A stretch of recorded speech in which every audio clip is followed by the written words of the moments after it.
मेरा नाम पूनम है। मैं एक मिडिल क्लास फैमिली से बिलोंग करती हूँ।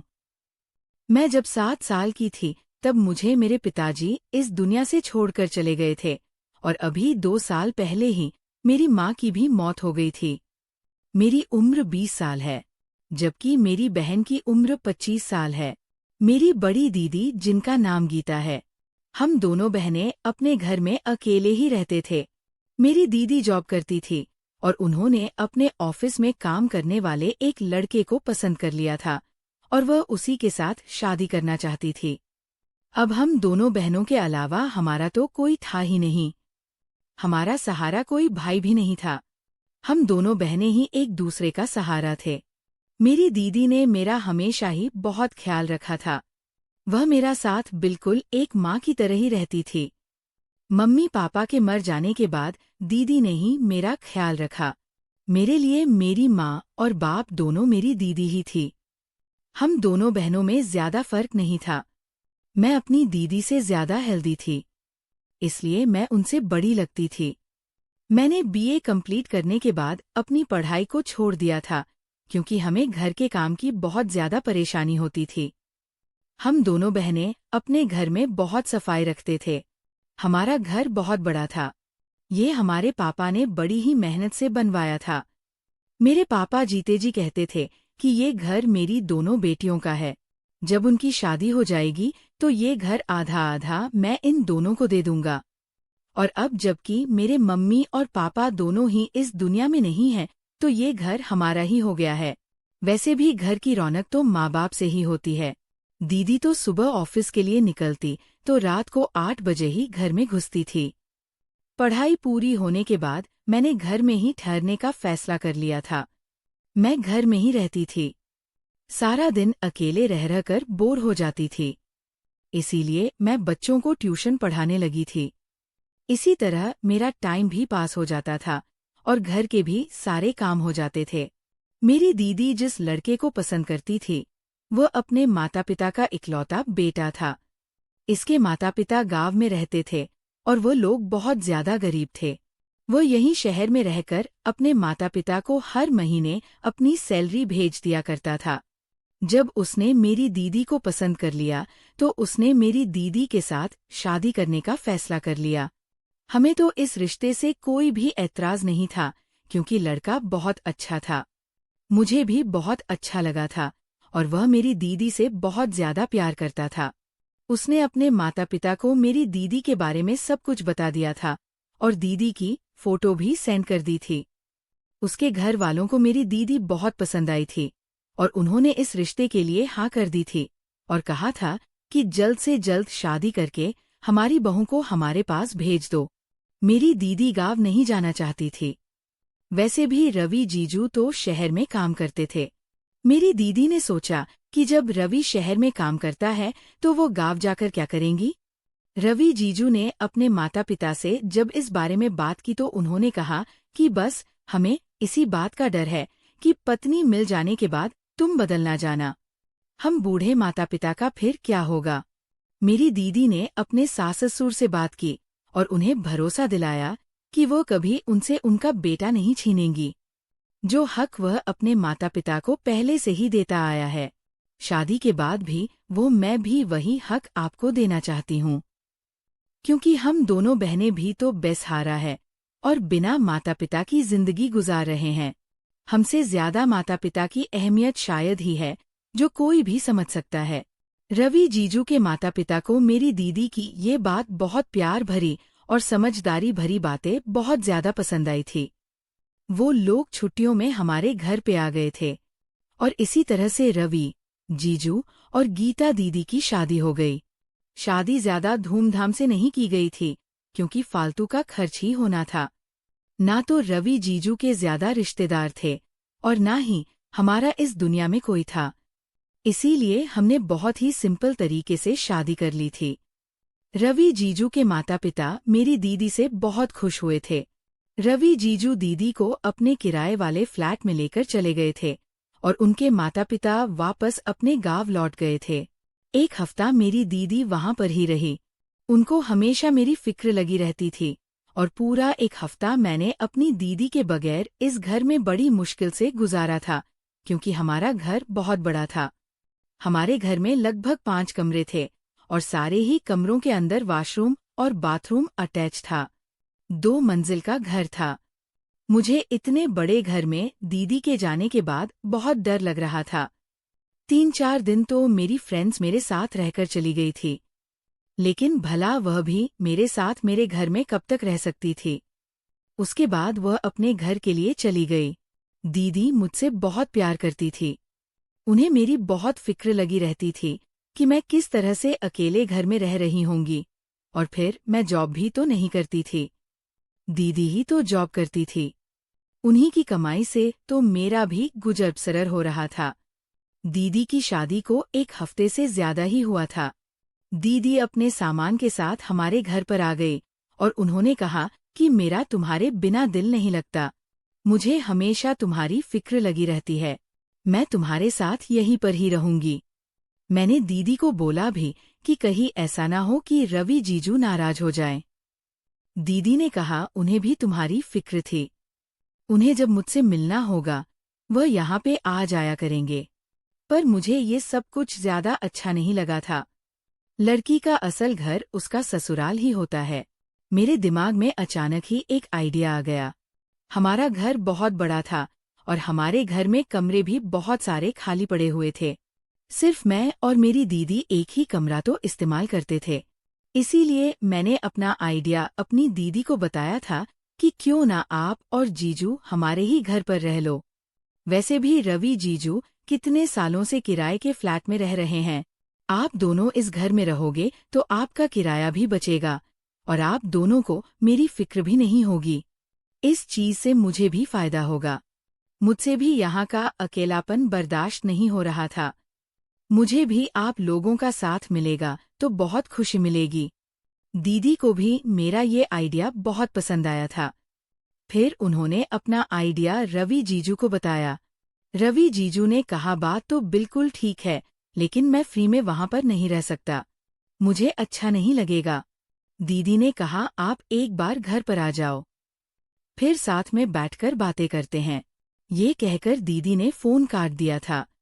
जब रात के टाइम पर जीजू घर आए तो मैंने उन्हें घर में रहने के लिए तैयार कर लिया था और यह भी कहा था कि आप लोग किराए की जगह मुझे अपना समझकर अपने साथ रख लो।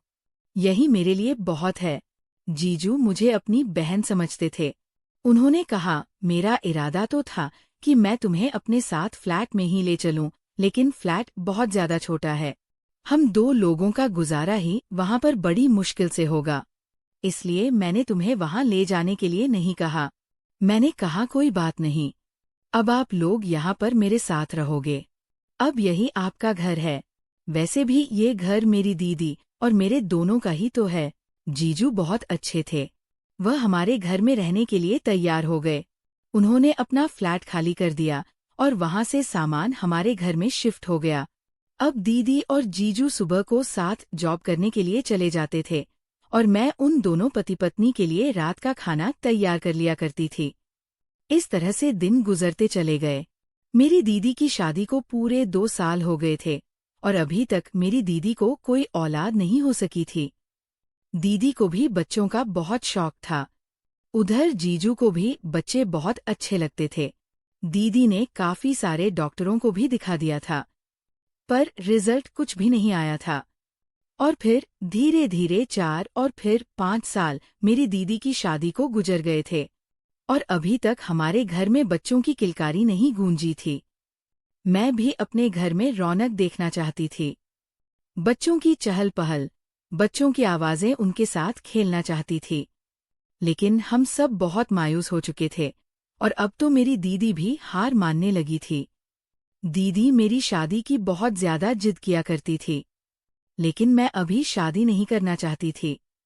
मेरी चाहत थी कि पहले मैं अपनी दीदी के बच्चों के साथ खूब खेलूं, उसके बाद मैं शादी करके अपने ससुराल चली ही जाऊंगी। लेकिन शायद मेरी ये ख्वाहिश ही रह जानी थी।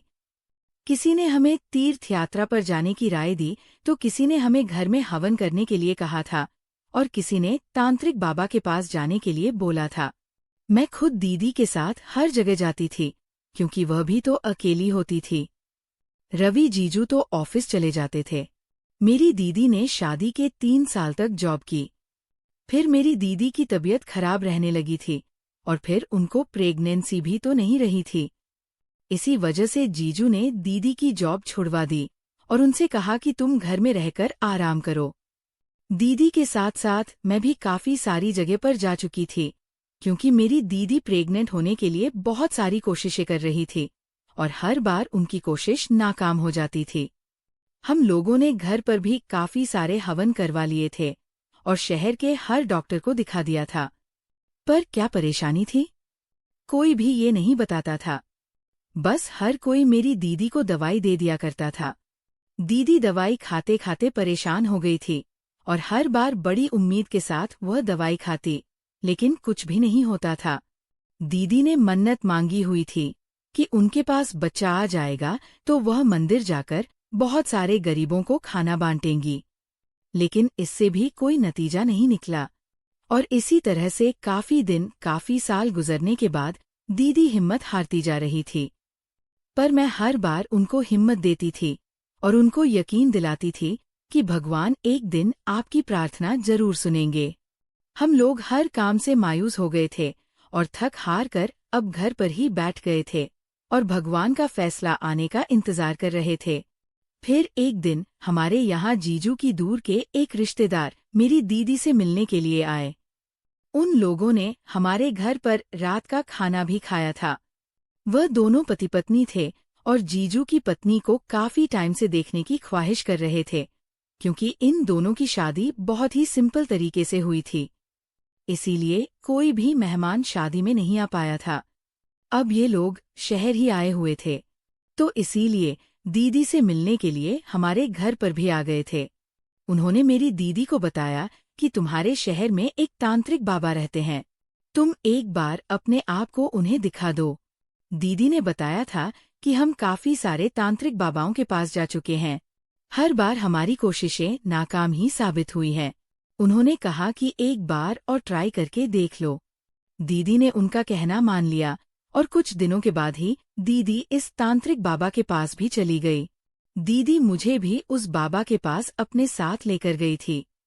उन्होंने दीदी को जड़ी बूटियां बनाकर दी थी, जो पति पत्नी को ही खाने की एडवाइस दी गई थी। दीदी वो जड़ी बूटियां भी पाबंदी से खाती रही और जीजू को भी खिलाती रही, लेकिन इसके बावजूद भी कोई फायदा हासिल नहीं हुआ। फिर एक दिन हमारे पड़ोस में ही एक आंटी रहती थी। उनका बेटा मेरे पास ट्यूशन पढ़ता था। कभी कभी वह अपने बेटे को लेने के लिए हमारे घर पर आ जाती थी और 1 से 2 घंटा बातचीत करने के बाद ही हमारे घर से वापस जाती थी। वह उस दिन भी अपने बेटे को लेने के लिए ही आई थी। उन्होंने जब दीदी का उतरा हुआ चेहरा देखा तो उनसे वजह पूछी कि गीता को क्या हुआ।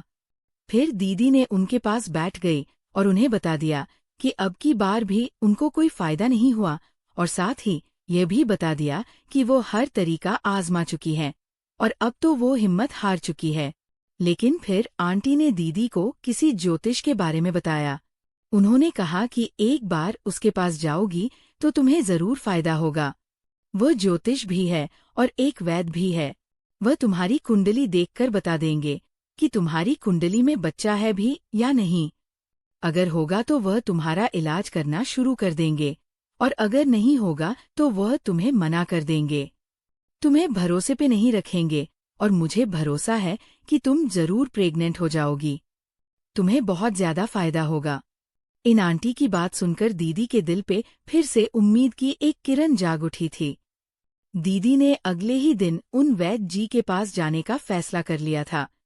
अब की बार दीदी वैद्य जी के पास अकेली ही गई थी, क्योंकि बच्चों के एग्जाम चल रहे थे और मेरे पास दीदी के साथ जाने का टाइम नहीं था। दीदी जब घर आई तो मैंने देखा कि वैद्य जी ने दीदी को कुछ सफेद पाउडर जैसा पानी में मिलाकर खाने के लिए दिया था और कहा था कि इसका आपको रोज सेवन करना है, और साथ ही उन्होंने 2 लौंग भी दीदी को दी थी। उनसे कहा कि इन दोनों लौंगों को तुम्हें 15 दिन तक अपनी साड़ी के पल्लू में बांध कर रखना है और सोते समय इन दोनों लौंगों को अपने शरीर पर मल लेना है। इसके बाद फिर से दोबारा इसको अपने दुपट्टे के पल्लू में बांध लेना। मुझे तो ये वैद्य जी कम और तांत्रिक बाबा ज्यादा लग रहे थे। वैसे भी आंटी जी ने बताया था कि वह एक ज्योतिषी भी है। दीदी ने उस वैद्य जी के बताए हुए तरीके के मुताबिक ही सब कुछ किया। उस लौंग को अपनी साड़ी के पल्लू से बांध लिया और रात को वो उसको मल के दोबारा से साड़ी के पल्लू में बांध लेती थी, और साथ ही साथ वह उन्होंने जो सफेद पाउडर की पुड़िया दी थी उसको भी पानी के साथ ले रही थी। अगले हफ्ते ही दीदी प्रेग्नेंट हो गई। दीदी जब प्रेग्नेंट हुई तो मैं बहुत हैरान रह गई थी। ये सब कुछ आखिर कैसे हो गया? दीदी इन दो चीजों की वजह से इतनी आसानी से प्रेग्नेंट हो गई। भला ऐसा कैसे हो सकता है? फिलहाल दीदी तो बहुत ज्यादा खुश थी क्योंकि वह माँ बनने वाली थी। वो तो खुशी से फूली नहीं समा रही थी। उन्होंने ये गुड न्यूज़ जीजू को सुनाना चाहा। जब जीजू घर पर आए तो दीदी ने उनको बड़ी खुशी खुशी ये गुड न्यूज़ सुना दी, और वह भी ये बात सुनकर बहुत हैरान हुए थे कि पिछले 5 सालों में तो ऐसा कुछ भी नहीं हुआ। तो फिर अब एक मामूली वैद्य के पास जाने से इतनी जल्दी वो प्रेग्नेंट कैसे हो गई? जीजू ने दीदी से डॉक्टर के पास चलने के लिए कहा तो दीदी ने साफ इनकार कर दिया और ये कह दिया कि डॉक्टर के पास नहीं जाएंगी। डॉक्टर उल्टी सीधी दवाइयाँ दे देते हैं, और फिर उनको इतने समय के बाद ये गुड न्यूज़ मिली है जिसको अब वह बर्बाद नहीं करना चाहती है। लेकिन मेरे दिमाग में अभी तक यही सब कुछ चल रहा था कि भला ये सब कुछ मुमकिन कैसे हो सकता है? सिर्फ 2 लौंग के टुकड़े अपने शरीर पर मलने से और वह सफेद पुड़िया, उसमें ऐसा क्या है जिसका सेवन करने से दीदी प्रेग्नेंट हो गई? जबकि मेरी आंखों देखी ही बात है कि दीदी ने कोई भी डॉक्टर नहीं छोड़ा और ना ही कोई तांत्रिक बाबा छोड़ा।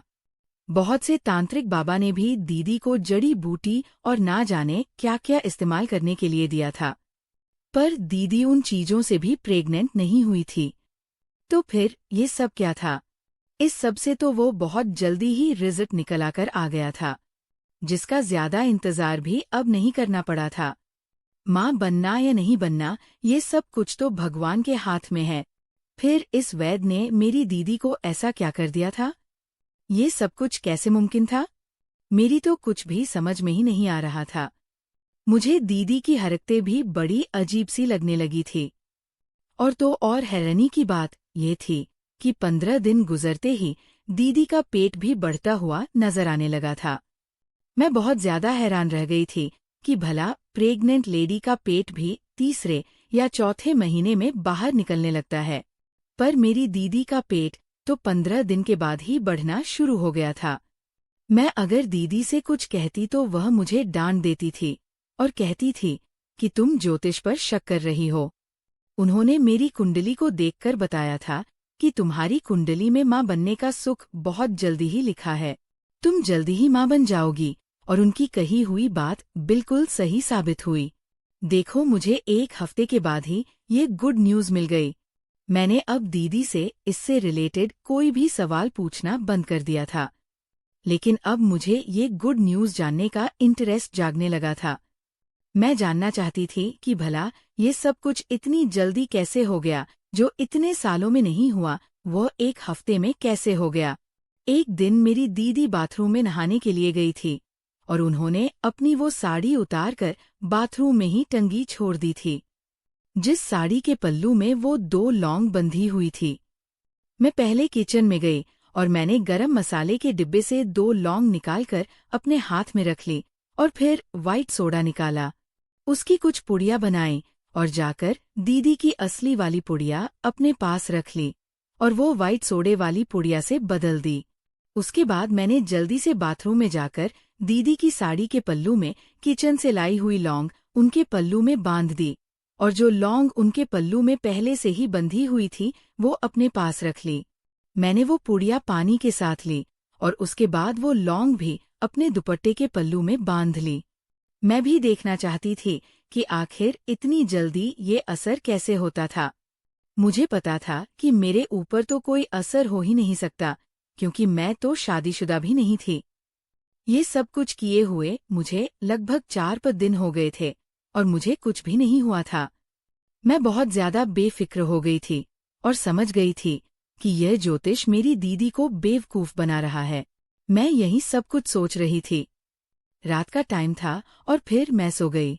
जब सुबह मेरी आँख खुली तो ये देखकर मेरे पैरों तले से जमीन निकल गई थी कि मेरा पेट दीदी की तरह बड़ा हुआ था।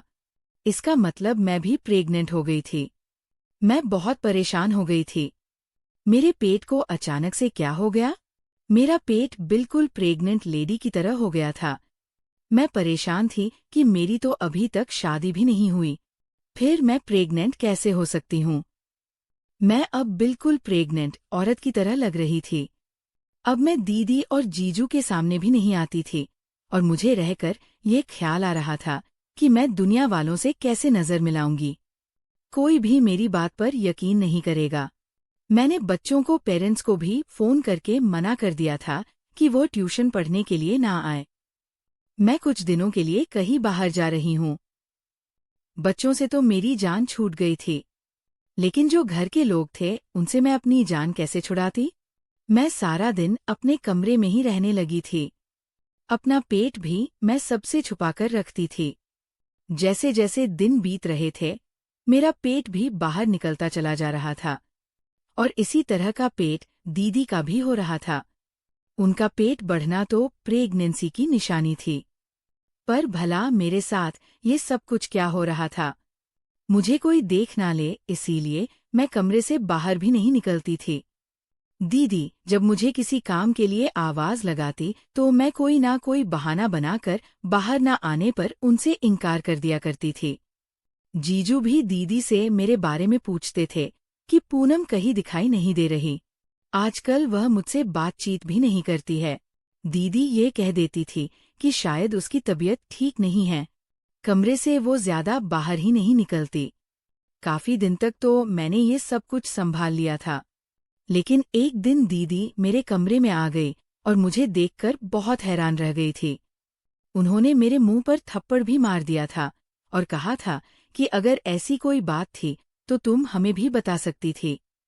हम खामोशी से तुम्हारी शादी कर देते, पर तुम्हें हमारी इज्जत पर दाग लगाने की क्या जरूरत थी? मैं बहुत ज्यादा शर्मिंदा हो रही थी और मेरी समझ में ये नहीं आ रहा था कि दीदी को मैं किस तरह से अपनी सच्चाई का यकीन दिलाऊंगी। दीदी मुझसे पूछ रही थी कि बताओ ये सब कुछ किसने किया और वो कौन है? मेरे मुंह से उनको कुछ भी बताया ही नहीं जा रहा था और मैं रोने लगी। मेरे आंसू निकल रहे थे। दीदी के बहुत ज्यादा जिद करने पर मैंने उनको बताया कि आपको जो पुड़िया वाली दवाई वैद्य जी ने दी थी और जो लौंग आपके पल्लू में बांधने के लिए दी थी, वो लौंग मैंने आपके पल्लू से चोरी करके अपने पल्लू में बांध ली थी और आपकी पुड़िया वाली दवाई को भी मैंने बदलकर अपनी वाली पुड़िया की दवाई को खा लिया था। मैं ये जानना चाहती थी कि आप अचानक इतनी जल्दी प्रेग्नेंट कैसे हो गई थी। बस इसी सब की वजह से मेरा पेट बाहर निकल आया। दीदी मैं आपसे हाथ जोड़कर रिक्वेस्ट करती हूँ कि अपनी बहन पर भरोसा रखो। आपकी बहन ने कभी कुछ भी गलत करने के बारे में सोचा तक नहीं। जो मैं बता रही हूँ वही सच है। यही वजह है कि मेरा पेट प्रेग्नेंट लेडी की तरह लगने लगा। दीदी को भी ये सब सुनकर बहुत हैरत हुई थी कि मैं तो शादीशुदा भी नहीं थी। फिर मेरे साथ ऐसा कैसे हुआ? फिर दीदी ने मुझे कहा कि तुम अभी कुछ दिन तक अपने कमरे में ही रहना और बिल्कुल भी तुम्हें बाहर निकलने की जरूरत नहीं है। चाहे कुछ भी हो जाए, लेकिन तुम अभी कमरे से बाहर मत निकलना। मैंने दीदी से कहा अगर घर पर कोई आ गया और उसने मेरे बारे में पूछा तो दीदी कहने लगी मैं उन्हें खुद संभालूंगी। मैंने दीदी की कही हुई बात पे यकीन कर लिया था। मुझे अपने ट्यूशन के बच्चों की भी छुट्टी करते हुए काफी दिन हो गए थे, इसीलिए उनके पेरेंट्स का आना जाना हमारे घर पर लग रहा था और वह मेरे बारे में बार बार पूछ रहे थे। दीदी ने काफी लोगों को तो ये कहकर रवाना कर दिया था कि मैं शहर से बाहर गई हुई हूँ, कुछ दिनों के बाद ही वापस लौटूंगी। मैं अपने कमरे से बाहर ही नहीं निकलती थी, लेकिन भला ये राज कब तक छुपता? कभी ना कभी तो सबके सामने आना ही था। और फिर एक दिन आ भी गया। एक दिन फिर से एक बच्चे की मम्मी हमारे घर पर आई, लेकिन वह तो हमारे घर पर जमकर ही बैठ गई थी। दीदी ने उन्हें बताया और उनके सामने चाय नाश्ता भी रख दिया। अब वो दीदी से बातें कर रही थी कि अचानक उन्हें हमारा पूरा घर देखने का ख्याल आ गया।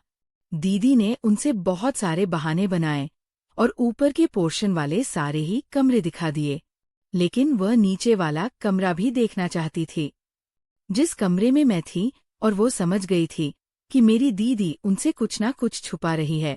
उस औरत को मेरी दीदी बहुत ही अजीब सी लग रही थी। फिर वो हुआ जिसके बारे में मैं सोच भी नहीं सकती थी।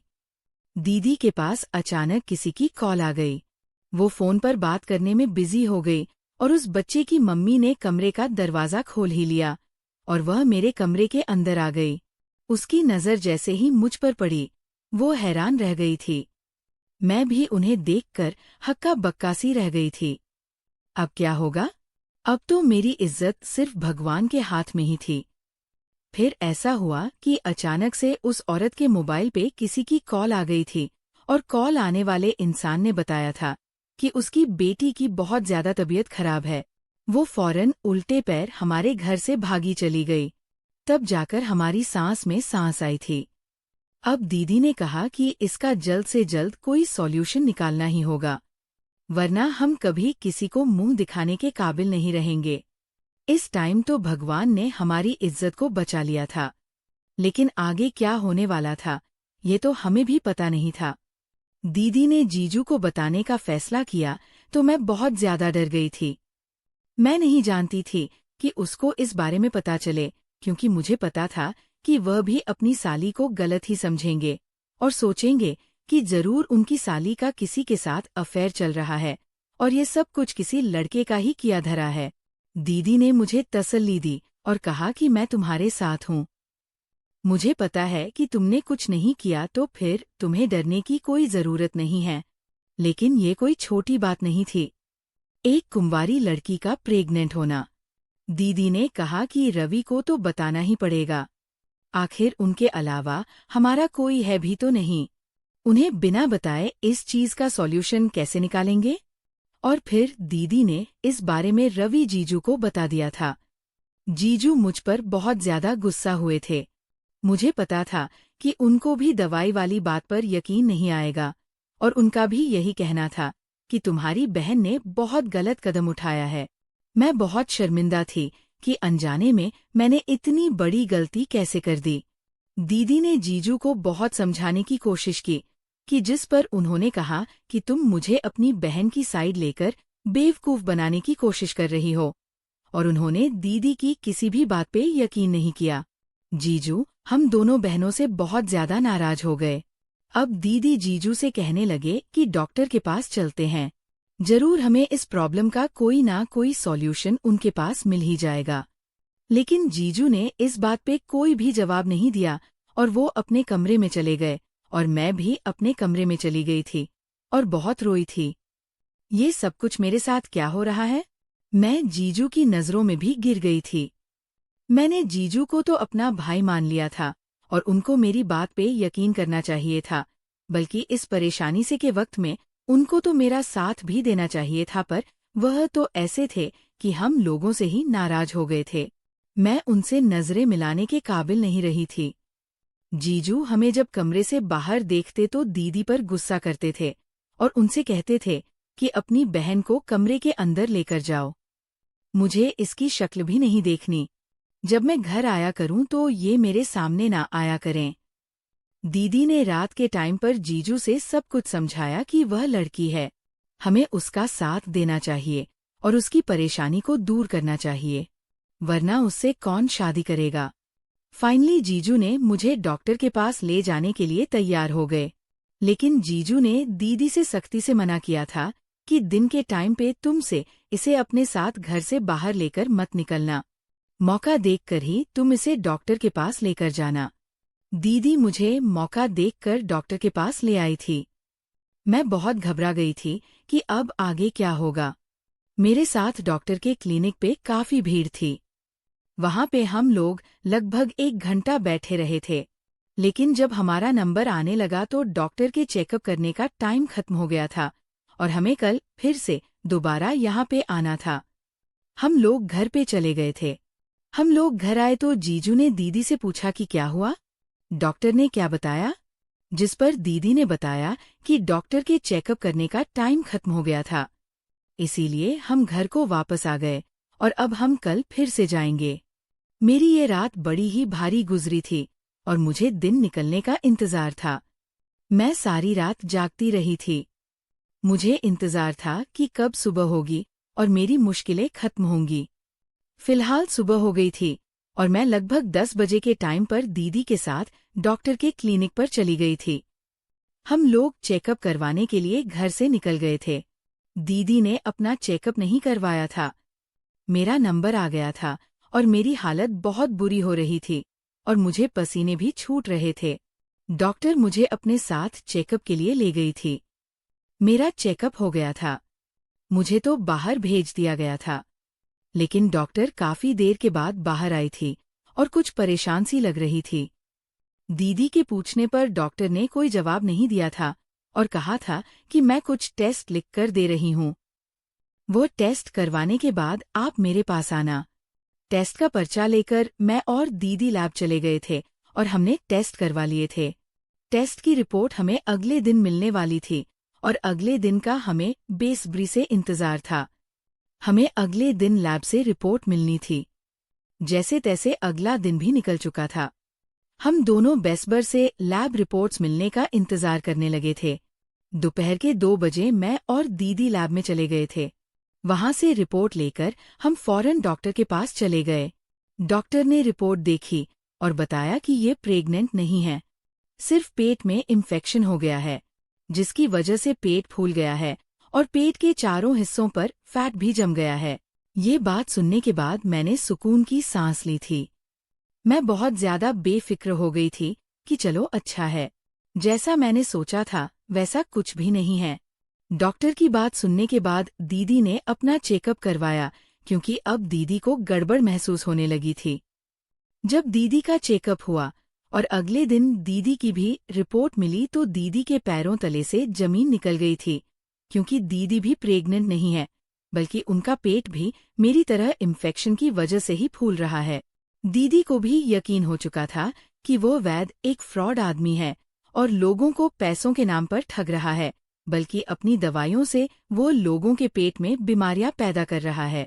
दीदी मेरे सामने बहुत शर्मिंदा हो गई थी।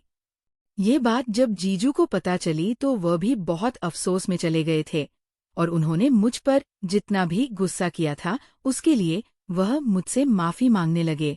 दीदी ने भी मुझसे कहा था कि मैं इतनी समझदार होने के बावजूद भी एक वैद्य ज्योतिष जैसे आदमी पे भरोसा कर बैठी। उस आदमी की उस पुड़िया वाली घटिया दवाई की वजह से ही हम दोनों बहनों के पेट में इन्फेक्शन हो गया था। इस चीज का ट्रीटमेंट तो हमारे यहाँ शुरू से ही हो गया था।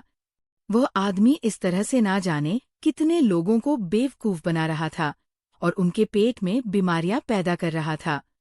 मेरी दीदी और जीजू ने मिलकर उस फ्रॉड वैद्य के खिलाफ पुलिस में केस दर्ज कर दिया।